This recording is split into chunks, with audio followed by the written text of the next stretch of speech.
নমস্কাৰ, মই হৰভূষণ এটা নতুন ভিডিঅ'ৰ সৈতে আপোনালোকক মই মোৰ চেনেললৈ স্বাগতম জনাইছোঁ। আশা কৰোঁ আপোনালোক নিশ্চয় ভালে আছে। আৰু আচলতে সঘনাই মোলৈ আহি থকা কেইটামান মেছেজ ৰানিঙৰ ওপৰত টিপছ দিব লাগে, নিশ্চয় নতুন ল'ৰাই হ'ব।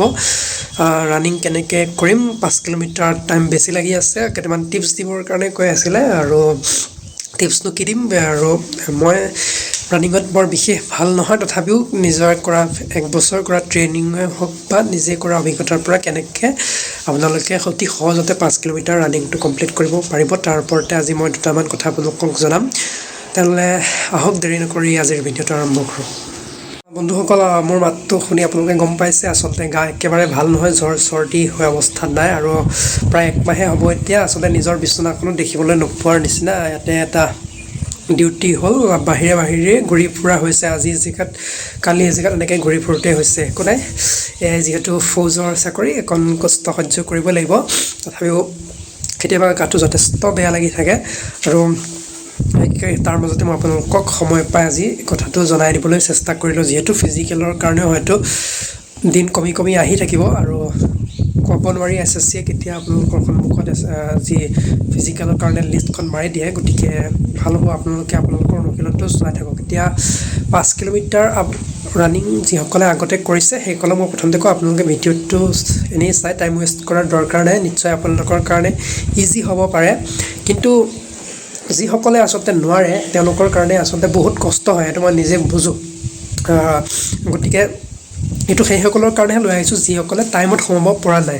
আৰু আপুনি যদি টাইমত সোমাই আছে, ভাল টাইমত আহি আছে, আপুনি এনেই চাই পেলাই টাইম ৱেষ্ট কৰাৰ দৰকাৰ নাই। বন্ধুসকল, আপোনালোকৰ কুৱেশ্যনসমূহ চাই বা বিভিন্ন যি গ্ৰুপসমূহত আহি থাকে, ময়ো কিছুমান গ্ৰুপত আছোঁ, আগতে মই থকা টাইমতে এতিয়াও চলি থকা গ্ৰুপ, সেই গ্ৰুপত অহা মেছেজসমূহ চাই পেলাই মই গম পাওঁ যে এইবাৰ যি ফ্ৰেছ কেণ্ডিডেটৰ সংখ্যা আগতকৈ বেছি। মানে যিসকল আগৰ পুৰণা কেণ্ডিডেট আছিলে, সকলো নহ'লেও মই আগৰ ভিডিঅ'টো কৈছিলোঁ, মেক্সিমামে আচলতে চাকৰি পাই পেলাই গুচি গৈছে। গতিকে এইবাৰ যি ফ্ৰেছ কেণ্ডিডেটৰ সংখ্যা যোৱাবাৰতকৈ বেছি আছে। গতিকে সেই সংক্ৰান্ততে আচলতে তেওঁলোকে প্ৰশ্নসমূহ সুধি থাকে, যিহেতু তেওঁলোক নতুন ৰানিঙৰ ওপৰত তেওঁলোকে ভিডিঅ' দিবলৈ কৈ থাকে। এতিয়া আপোনালোকে 5 কিলোমিটাৰ ৰানিং কৰাৰ আগতে হয়তো বহুতে নিশ্চয় অসম পুলিচৰ কাৰণে যি 3200 মিটাৰ ৰানিং, তাৰ কাৰণে প্ৰস্তুতি চলাই আছে। আৰু 3200 মিটাৰ ৰানিঙৰ কাৰণে নিশ্চয় আপোনালোকে জানে যে এটা ভাল মাৰ্কছ পাবলৈ হ'লে কম সময়ৰ ভিতৰত সোমাব লাগিব।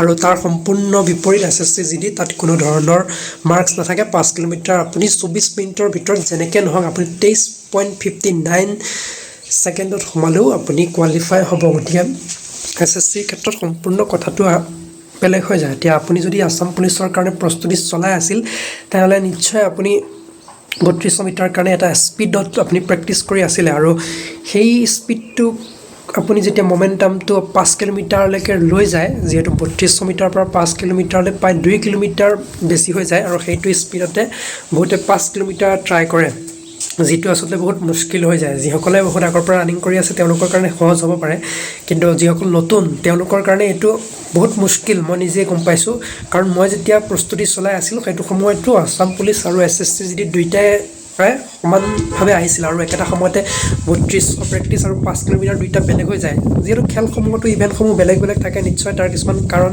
থাকে। আৰু যি এটা ইভেণ্টৰ প্লেয়াৰ হয় এটা ইভেণ্টত নাযায়, তাৰো নিশ্চয় কিছুমান কাৰণ থাকিব। গতিকে সেই ধৰণে আপুনি যদি 3200 প্ৰেক্টিছ কৰাৰ ধৰণে যদি 5 কিলোমিটাৰটো কৰে, সেই ক্ষেত্ৰত আপুনি নিশ্চয় বিফল হ'ব। আপুনি যদি একেবাৰে নতুন কেণ্ডিডেট হয়, ইয়াৰ আগতে কোনো ৰানিং কৰা নাছিলে, কেৱল ৰিটেনটোৰ মাৰ্কছটো চাই পেলাই আপোনালোকে ৰানিং ষ্টাৰ্ট কৰিম বুলি ভাবিছে, তেনেহ'লে মই আপোনালোকক জনাওঁ যে কোনো ধৰণৰ টান ৰানিং নহয়। আপোনালোকে যিহেতু নতুনকৈ ৰানিং ষ্টাৰ্ট কৰিব, তাৰ কাৰণে আপোনালোকে ৰাতিপুৱা আৰু আবেলি দুইবেলাই আপোনালোকে প্ৰেক্টিছ কৰিব লাগিব। সেইটো আচলতে কোনো ডাঙৰ কথা নহয়। আপোনালোকে ৰাতিপুৱা যিহেতু 5 কিলোমিটাৰ ৰানিংটো কৰিব লাগিব, তাৰ কাৰণে আপোনালোকে ষ্টেমিনা গোটাব লাগিব। আৰু ষ্টেমিনা গোটাবলৈ আপোনালোকে কি কৰিব, আপোনালোকে 7-8 কিলোমিটাৰমান ৰাতিপুৱা ৰানিং কৰিব। 3 কিলোমিটাৰমান টাইম চোৱাৰ কোনো দৰকাৰ নাই। আপুনি যেনেকৈ পাৰে ৰখিয়ে হওক, নৰখিবলৈ নাচাব, আপোনালোকে নৰখাকৈ আপোনালোকে লাগিলে খোজ কঢ়াৰ নিচিনাকৈ যাওক। আপোনালোকে 7-8 কিলোমিটাৰমান আপোনালোকে ৰানিংটো কৰিবলৈ চাওক। আৰু সদায় এইটো আপোনালোকে 10 দিনমানলৈ আপোনালোকে বস্তুটো কৰি থাকক। কৰাৰ পিছতে আপুনি যি ভাটিবেলাৰ কথা কৈছোঁ, ভাটিবেলা আপোনালোকে অকণমান কম ৰানিং কৰিব, বেছি লং ৰানিং কৰাৰ দৰকাৰ নাই। ভাটিবেলাৰ টাইমত আপোনালোকে 2 কিলোমিটাৰমান ৰানিং কৰিব পাৰে আৰু সেইটো আপোনালোকে স্পীড কৰিবলৈ চাব মই যিহেতু আগত কৈছোঁ যদি আছাম পুলিচৰ কাৰণে আপোনালোকে প্ৰেক্টিছ কৰিছিল যিটো স্পীডত আপোনালোকে প্ৰেক্টিছ কৰিছিল সেই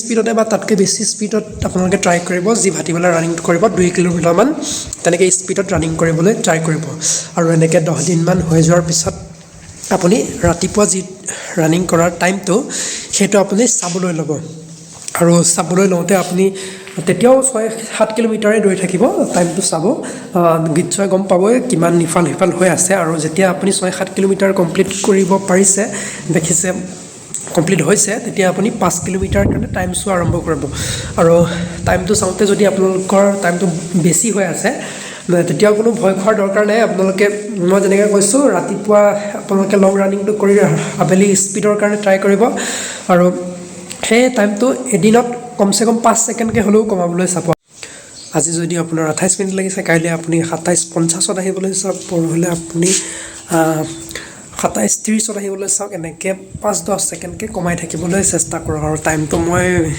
বেছিয়ে কৈ দিছোঁ আজিকালি সকলো প্ৰেক্টিছ কৰা ল'ৰা 3-4 বছৰ আগত যদি কৈছিলে সকলো ইমান সজাগ নাছিলে জাষ্ট কিছুমানটো এনেই টাইম পাছ কৰিবৰ কাৰণে যায় লগৰ ল'ৰাৰ লগত কিন্তু আজিকালি তেনেকুৱা নহয় সকলোৱে কম্পিটিশ্যনটো বুজি পায় সেইকাৰণে সকলোৱে সেই অনুপাতে প্ৰস্তুতি কৰে তাৰ মাজতো তেনেকুৱা থাকিব পাৰে যি ৰানিং কৰিব নোৱাৰে আৰু প্ৰেক্টিছ আপোনালোকে কৰি থাকিব লাগিব মোৰ কথাই যদি কওঁ মই আছাম পুলিচত প্ৰথমবাৰ সোমাইছিলোঁ 13-51 তাৰপিছত সোমাইছিলোঁ 13-28 আৰু পিছৰবাৰ এনেকৈ লাষ্টবাৰ যিবাৰ হৈছিলে সেইবাৰ সোমাইছিলোঁ 12-53 এনেকৈ সোমাইছিলোঁ গতিকে প্ৰেক্টিছে আপোনালোকক ভাল কৰি যাব আৰু যি ট্ৰেইনিং টাইমত মোৰ টাইমিং 11:45 মান আহি গৈছিলে 3200 মিটাৰ এনেকুৱা টাইমিং আহি গৈছিলে আৰু এতিয়াৰ কথা যদি ক'বলৈ যাওঁ যিহেতু এনেকৈ ডিউটিত থাকোঁ পিটি কৰিবলৈ সময় নাপাওঁ সুবিধা নাপাওঁ আৰু এতিয়া হয়তো 14 মিনিটত অহাটো মুস্কিল হ'ব গতিকে প্ৰেক্টিছটো সদায় নিজৰ ওপৰত প্ৰেক্টিছ কৰি ৰাখিবই লাগিব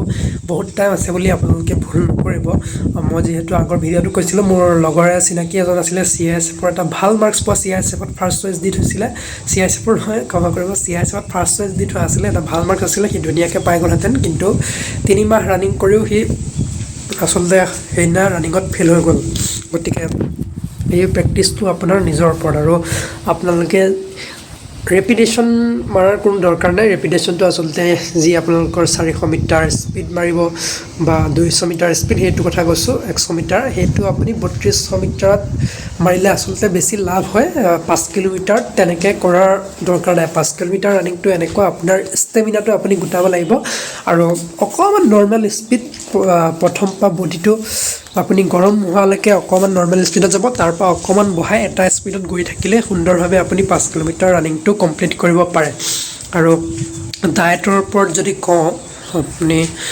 নিশ্চয় ভাল ডায়েট ল'ব লাগিব ৰাতিপুৱা আপুনি ৰানিং কৰি নৰ্মেল বুট মগু তাৰ লগতে কল খাব পাৰে কল খালে আচলতে যথেষ্ট এনাৰ্জি পোৱা যায় আৰু কিছুমান আছে ভাত পানী নোখোৱা হৈ যায় ৱেট বাঢ়িব বুলি তেনেকুৱা কোনো কথা নাই আপুনি বহুত বোলে অভাৰত তেতিয়া ভাতটো কমাই দিছে বেলেগ কথা কিন্তু এনেই ভাত চাত কমাই লাভ নাই ভাত বেছি খালেও আপুনি ভালদৰে ৰানিং কৰিব পাৰিব তেনেকুৱা কোনো কথা নাই খালি যি ভিটামিনযুক্ত খাদ্যসমূহ আপুনি ভালদৰে ফল হওক বুট মগু এইখিনি আপুনি গাখীৰ হওক এইখিনি আপুনি খাই থাকিব কাৰণ আপুনি যদি 10 কিলোমিটাৰ ৰানিং কৰাৰ পিছত যদি আপুনি ভাল ডায়েট নলয় স্বাভাৱিকতে আপোনাৰ শৰীৰত প্ৰভাৱ পৰিব আৰু আপোনালোকে জানে যে যি SSC GD ৰানিং সেইটো ৰ'দত হয় মেক্সিমাম 95% আচলতে ৰাস্তাত হয় খুব চাগে কম আছে য'ত ফিল্ডত হয় মইতো সম্পদ তেনেকুৱা নহয় ৰাস্তাত দৌৰি আহি 1 চক্কৰ ফিল্ডত মৰা শুনিছোঁ কিন্তু ডাইৰেক্ট কমপ্লিট এনেকৈ ফিল্ডত যোৰহাটৰ যি আছাম ৰাইফলছৰ ট্ৰানজিট কেম্প তাত হয় চাগে কিন্তু মেক্সিমাম আপোনালোকে যি ৰ'দতে আপোনালোকে ৰানিং কৰিব লাগিব তাৰ কাৰণে গতিকে আপোনালোকক এযোৰ ভাল জোতা লাগিব এতিয়া মই চেগাৰ কথা কিয় নকওঁ আপোনালোকক চেগা জোতাযোৰ কম ৰেঞ্জত পোৱা এযোৰ ভাল জোতা যদিও তাৰ যি চলটো বৰ এটা ভাল নহয় তাৰ কাৰণে আপোনালোকৰ যি চিন পেইন বুলি এটা সমস্যা আছে সেই সমস্যাটোৱে দেখা দিয়ে আৰু চিন পেইনৰ সমস্যা যদি আপোনালোকক দেখা দিয়ে সেইটো আচলতে খুব সহজতে ভাল নহয় গতিকে আপোনালোকে ভৰিটো বচাই ৰাখিবলৈ হ'লে আপোনালোকে মোৰ ফালৰ পৰা যদি কওঁ এযোৰ ভাল এডিডাছৰ জোতা লৈ ল'ব 1300-1400 টকাতে আচলতে এডিডাছৰ ভাল জোতা পাই যায় আপুনি যদি 700 টকাত চেগা জোতাযোৰ ল'ব পাৰে অকণমান ডাবল কৰি এডিডাছৰ জোতাযোৰ লৈ লোৱাটো ভাল হ'ব আৰু দৌৰি অহাৰ পিছত আপোনালোকে ভৰি চৰি মালিচ কৰিব আৰু বডি ৱাৰ্ম আপ কৰিবলৈ আপোনালোকে নাপাহৰিব যিহেতু ৰানিং কৰাৰ আগতে ৱাৰ্ম আপ যথেষ্ট প্ৰয়োজন অকণমান বডিটো গৰম কৰি ল'ব তাৰপিছতে আপোনালোকে ৰানিং কৰি হোৱাৰ পিছত কুল ডাউন কৰিব কুল ডাউন এক্সাৰচাইজৰ ভিডিঅ' আপোনালোকে ইউটিউবত যথেষ্ট বহুত ভাল ভিডিঅ' পাই যাব তাৰপিছতে অকণমান ষ্ট্ৰেচিং কৰিব